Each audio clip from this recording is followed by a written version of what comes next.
Terror disease stares us in the face of danger. The more the risk, the more the reward. Welcome to Kakum Canopy Walk in Ghana, West Africa. Kakum Canopy Walk. One of the most terrifying bridges in the world. Yet people still want to do the walk. Terrifying and thrilling. More on that coming to you soon. Good day, this is MAVRO News Africa. I am Kobe Oboro. Coming up, News Agency of Nigeria spreads false information that MMM Nigeria is to crash on June 7, 2017. Opportunity presentations in South Africa is given huge support by attendees as appraisal becomes positive. Two guiders who were arrested in Ghana have been finally released by the Bureau of National Investigation (BNI) Ghana. 18-year-old guider gives mouth-watering presentation in Kenya. MAVRO match odds at Flamingo Estate grants in Nakuru, Kenya. Now the details. MMM's philanthropic donations has now become the norm. This has become so much of the communities affected by MMM, so much that the question is begging to ask, where has MMM been all these years, whilst the people were being subjugated to the whims and caprices of the unjust financial system? However, very few are interested in waiting for answers to this rhetoric, as all they are concerned with is enjoying the rewards from MMM. This brings us to a negation where information was being spread around in Nigeria that MMM will be crashing on June 7, 2017. Unfortunately, this information has been ignored by the participants as they obviously saw that the media is once again trying to employ its antics in Nigeria to bring down the system, or to no avail. According to a correspondent, first they said MMM will crash in December 2016, and now they say June 7, 2017. According to the fact report, this false propagation was being announced by the federal government-owned News Agency of Nigeria, NAN, who claimed that the domain will expire on June 7, 2017. As this was becoming quite debatable, we spoke with a special online consultant and web researcher who got engaged as she went on iCanSwiss Lookup, which gives you the ability to look up any generic domain to find out certain information. Thank you very much, Kobeber. As you can see, I had to go on the WIS Lookup website. It's not something difficult. It's something virtually anyone with a computer can do. So I typed MMM Nigeria website, and when I did that, I found that as opposed to what the News Agency of Nigeria NAN had said, MMM Nigeria portal was never launched on the 7th of June as NAN firstly stated. Rather, it was launched on the 30th of October 2015. Secondly, the work portal has over a year to a lifespan, as it shows 20th of October 2018 as its expiring. This indeed shows the dubious intention of the National Agency of Nigeria NAN. I'm not a participant of MMM, but that does not mean that one should carry false information, especially when you are a reputable news agency that stands with the federal government.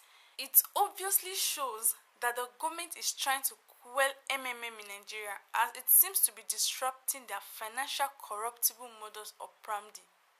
Thank you for that information, Dr. Oluremi Bankole. Well, just for the records, I am at the MAVRO News Studio, and MMM Nigeria is effectively thriving as testimonies have not stopped flying like sparks from a glowing firewood. It is in retrospect of MMM's philanthropic donations for a period of time that will make some honorable mentions, such as MMM Nigeria sponsoring of the Jofin Orphanage Home, as well as the Women's Skills Acquisition Training as announced last week. It must also be recalled, as announced by our correspondent, that MMM Nigeria made a donation of over ₦1 million to a foundation based in Kaduna State. Speaking with newsmen recently, the country director of foundation, said the generous donation from MMM Nigeria was used to offset the medical bills of patients battling various ailments. And these patients have been in 3 hospitals located in Kaduna State. A total number of 36 patients was what was put together. Some battling cancer benefited from the cash largesse. From the Republic of South Africa, there has been several opportunity presentations in Conquest, as one was held in Durban at the Ungokokazi Hall with guide Brenda Kumalo when she hosted an event at this hall. She went on to emphasize that MMM is global and that includes South Africa. She also added that anyone could join, but guiders would also assist those who had difficulties. She articulated that banks do swindle their hard-earned money through charging exorbitant interest and service charges. That was not all for the day, as another particular offline event held at Kwaksimba, Durban with Sibusiso, who gave a brief introduction and without wasting time went ahead to tell persons in South Africa of how others were being paid. Testimonies were coming and he did show them evidences. He also added that the world was becoming digital and everyone had to be a part of it. He further encouraged them to use bitcoins, as he told them that BTC was a digital currency. Understand bitcoins digital currency it's money on the internet. Meanwhile, the land of the Zulus, KwaZulu-Natal, was not left out, as Ezimpokodweni Community Hall turned out to be a perfect spot to hear about Triple M. There, Prince Mkhize stated that banks were getting huge amounts of interest from savings. This resulted in the rich getting richer and the poor getting poorer. Hence, the MMM founder Sasaji MAVRO thought of this new financial order where participants helped each other. Article 14.2 of the 1992 Ghana Constitution states that a person who is arrested, restricted, or detained shall be informed immediately in a language that he understands of the reasons for his arrest, restriction, or detention. It goes further to state under paragraph AB of clause 3 of this article that if the person is not tried within a reasonable time, then without prejudice to any further proceeding that may be brought against him, he shall be released whether unconditionally or upon reasonable conditions. This has been the case for the 2 guiders who were unlawfully arrested a few weeks ago by the Ghana police and were undergoing investigation under the Ghana Bureau of National Investigations, BNI. As mentioned earlier, they were arrested due to misinformation and misconception of the MMM true ideology. However, after 3 excruciating weeks, Ghana has been catapulted to a colorful atmosphere of jubilation as these 2 have just been released. However, they have been returned to their country over in Nigeria with a fine of 5,000 Ghana cedis, which was paid promptly as they were found wanting in the part of possession of a residence permit and also an overstay. This news was mostly welcomed as participants and guiders alike are making comments that it was about time to have a huge party to celebrate them. One of the guiders even threw a joke for good measure that he would be submitting a proposal to that effect. And it is in the light of these celebrations that the winners for the MMM Ghana Recruiter Contest has been finally sent to us. The 3rd prize winner happened to be Aristotle Kwabina Simon, who got 1,500 Ghana cedis, while the 2nd prize went to Dakba Sykes, who made an impression with neat registrations in the recruiter contest, giving him the cash prize of 2,500 Ghana cedis.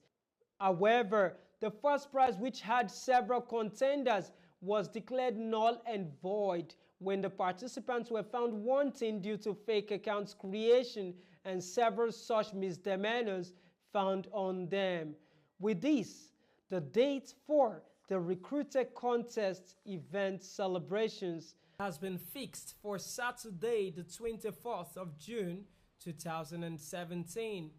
The time for this will be 2 p.m. and the venue is at the CityLink Pub in Accra. For those who want to gather, the CityLink Pub is located along the La Paz motorway. If you're coming from Achimota environs, you just need to look towards seeing the Kwashiman traffic light because it is just opposite or almost opposite the traffic lights.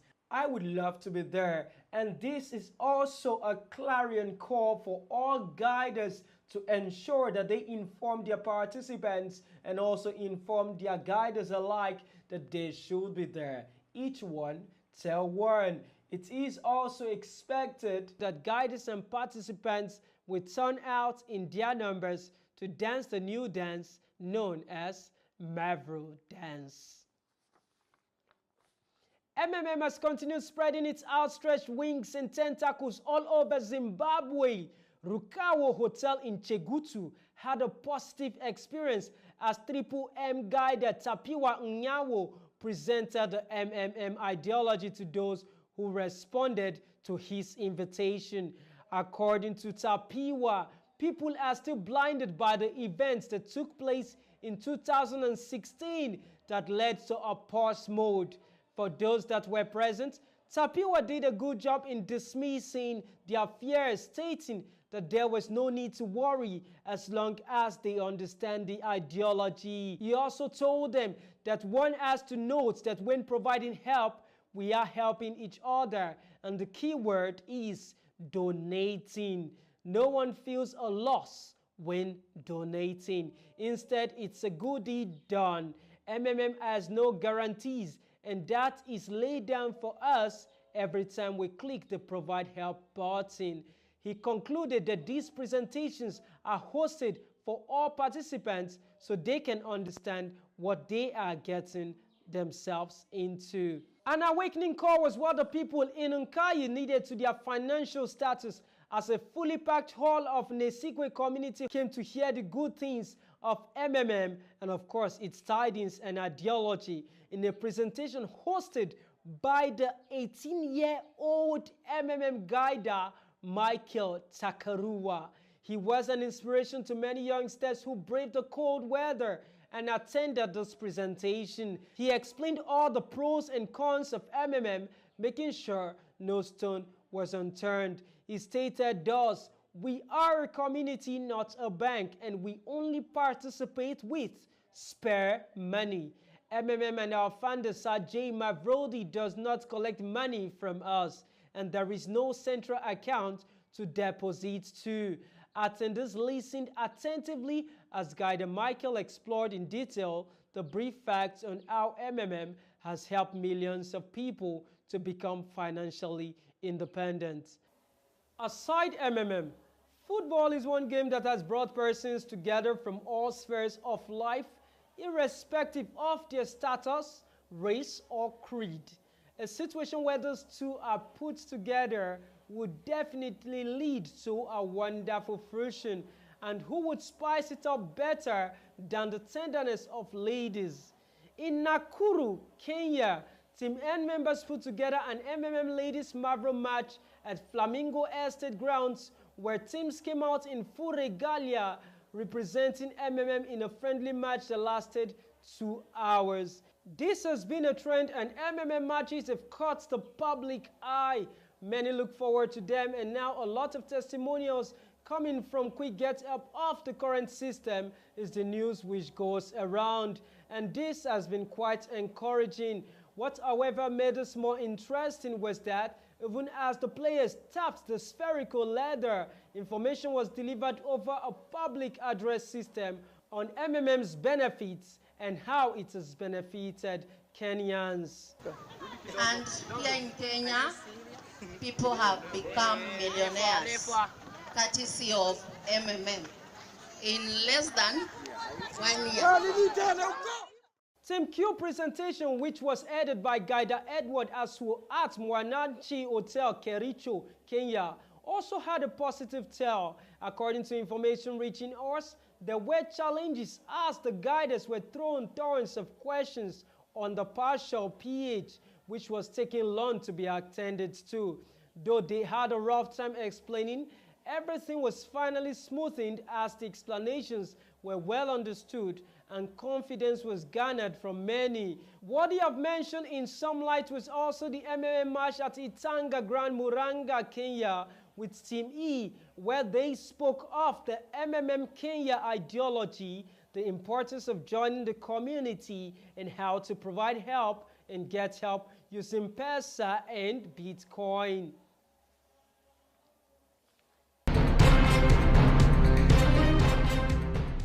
Rotten wooden planks held aloft by rusty bits of wire stretch out in front of you.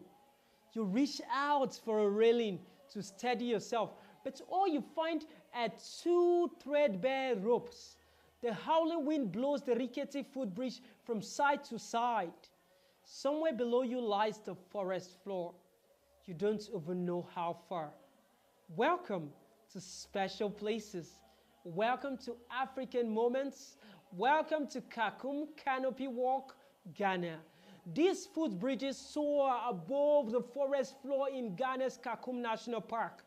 Sure, there are handrails and net walls that rise up in either side of you, about 3.5 to 4 feet high. Anyway, but you are still walking on a plank of wood, no more than 1 foot wide. Oh yes, and you are 100 feet off the forest floor. The Kakum Canopy Walk Bridge is said to be 1,000 feet long. It is located in the thick tropical jungle of Kakum National Park, Ghana. They are constructed like a traditional rope bridge made from the materials of the forest. However, the sturdy spans are made of wire rope, aluminium, and wooden planks, and even have safety netting to keep people from plummeting off the trail. It is easiest to visit by car, but you can easily find a taxi for a day trip in Cape Coast. Also worth stopping for lunch is the Hans Cottage Botel, not hotel, where you can pet a crocodile. So get ready to face your fears or maybe find your next adventure with this excitingly petrifying bridge. Honestly, I look forward to being at the Kakum National Park, and I'll be sure to post you videos when I'm there taking my walk. 1,000 feet long, 100 feet down below. So while you're trying to make up your mind on your next petrifying adventure, I remain Kobe Oboro with MAVRO News Africa, reminding you not to forget that for everything, there is an exception to the rule. Until we see you next, do have a lovely day.